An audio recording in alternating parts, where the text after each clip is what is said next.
Bonjour tout le monde, voici mon bilan du mois pour le mois de juillet. Donc j'ai lu 7 livres pour ce mois-ci et je vais vous les présenter tout de suite. Donc le premier c'était Tisse tous les pouces verts de Maurice de Ruyon. Une lecture que j'ai fait à voix haute avec la gamine que je garde.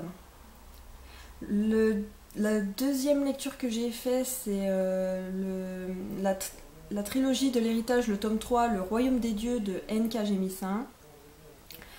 Le troisième livre, c'est L'Assassin Royal, le tome 1, L'Apprenti Assassin de Robin Hobb. La quatrième lecture, c'est Chroniques dangereuses de Maria Amini. La cinquième lecture, c'est Le Trône de Fer, l'intégrale 1 de George R.R. Martin. Je sais pas comment ça se prononce, et je m'en fiche. La sixième lecture, c'est L'Âge d'Ange de Anne Persin. Et finalement, la septième lecture, c'est Tous nos jours parfaits de Jennifer Niven. Donc, les questions que j'ai préparées. Donc, la première question, donc, mon chouchou du mois. Donc, j'en ai mis 2 pour la simple et bonne raison qu'il y a mon chouchou de toute la vie, donc qui est Tisse tous les pouces verts de Maurice de Ruyon.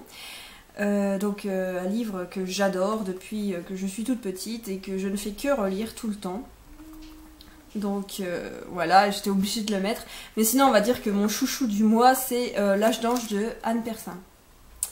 Donc, qui était un très beau livre, qui se lisait très très vite, trop vite d'ailleurs, qui était très bien écrit et qui était très beau. Avec la particularité qu'on ne sait pas immédiatement le sexe du narrateur. Et c'est une histoire d'amitié qui est vraiment sublime, touchante et tout, que j'ai beaucoup aimé. Donc, la deuxième question, c'est Le mal aimé du mois. Donc, c'est la trilogie de l'héritage, tome 3 de N.K. Jemisin. Donc, sans surprise, hein, j'avais dit dans une précédente vidéo que c'était mal barré, et ça a été mal barré tout le long. C'était vraiment une lecture difficile et j'étais bien contente de l'avoir terminée. Et j'avoue que j'aurais abandonné si c'était agi d'un tome 1, mais là, comme c'était un tome 3, j'avais vraiment envie de terminer la trilogie et du coup, je suis allée jusqu'au bout. Mais ça n'a vraiment pas été une super bonne lecture. Donc la troisième question, c'est le personnage favori du mois. Donc il s'agit de Fou, de l'Assassin Royal. Donc c'était un personnage qui était vraiment mystérieux, qui avait une façon de parler vraiment bien à lui et que j'ai adoré. Je l'ai vraiment énormément aimé comme personnage, il m'a super plu. Voilà, donc c'est lui qui est passé dans les chouchous du mois.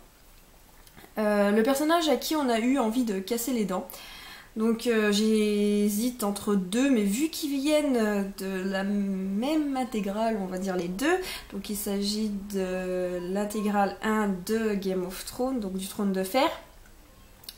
Et les personnages, c'est Joffrey et Viserys, et les deux m'ont tapé sur le système. Mais en fait, tous les Lannister m'ont tapé sur le système, donc voilà, sauf peut-être Tyrion qui est vraiment un super personnage, mais alors les autres, j'avais juste envie de les fracasser. Mais Joffrey venait en tête de liste, et Viserys, donc c'est le frère de Daenerys, et lui, oh, bon sang, bonsoir, j'avais juste envie de lui mettre des baffes, oh là là, bref. Alors, voilà, tous les deux sont partis du Trône de Fer, et dans le Trône de Fer, il y a beaucoup de têtes à claque, beaucoup. Alors, ensuite, la question suivante, c'est le livre qui fait pleurer. Et là, pareil, j'ai été obligée d'en mettre 2, puisqu'il y en a 2 qui m'ont vraiment bouleversée et qui m'ont foutu dans tous mes états. Et qui m'ont vidé de mes larmes et tout ça. Après, j'étais une loque. Donc, le premier, c'est L'Âge d'Ange de Anne Persin.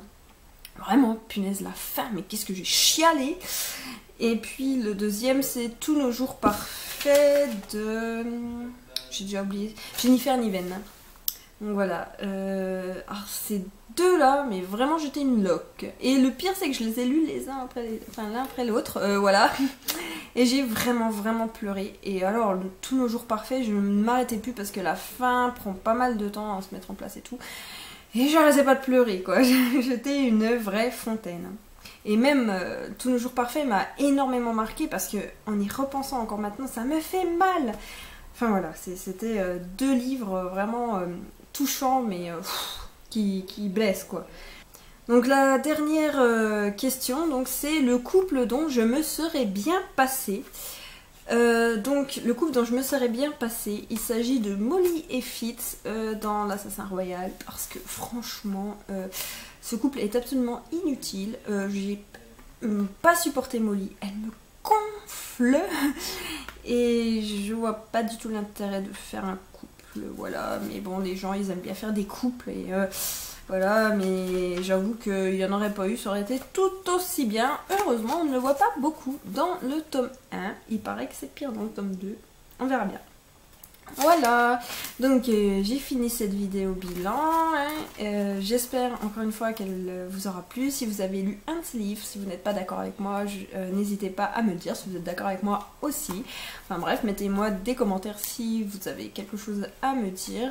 Et puis n'hésitez pas à vous abonner à la chaîne et à aller voir ma page Facebook ou visiter mon blog.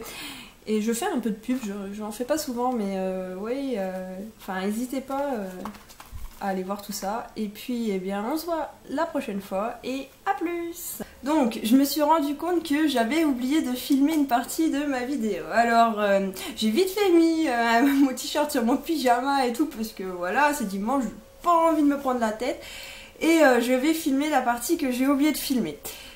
Si je suis un petit peu pas coiffée et tout, vous me pardonnerez. Donc en fait voilà, j'ai décidé de faire un peu comme tout le monde, donc une boucle jar. Elle est toute belle, hein, vous avez vu, hein, elle est magnifique cette boîte, j'adore. Et dedans j'ai mis des petits papiers, voilà. Mais moi c'est une book jar pour mes e-books parce que je ne les lis pas et mes e-books sont en train de mourir sur ma liseuse. Surtout que bah, on m'en a donné pour que je les lise exprès et que je les chronique sur mon blog, etc. Et ça se fait vraiment pas de faire traîner et tout, mais j'arrive pas à me motiver à lire des e-books. Donc je me dis, si je fais une book jar où je tire un e-book tous les mois, peut-être ça me forcera, etc. Je vais essayer de m'y tenir, je vais essayer de lire des e-books, si je les ai pas lus, tant pis, je les remets pour le mois prochain, enfin bon, bref, on verra bien comment ça va se passer, mais je vais essayer de m'y tenir. Donc, on va commencer tout de suite, et je vais tirer un e-book. Ça y est, j'en ai un. Alors, qu'est-ce que c'est? Je sais pas c'est quoi. Faut que j'aille voir. Donc, des milliards de tapis de cheveux, c'est ça.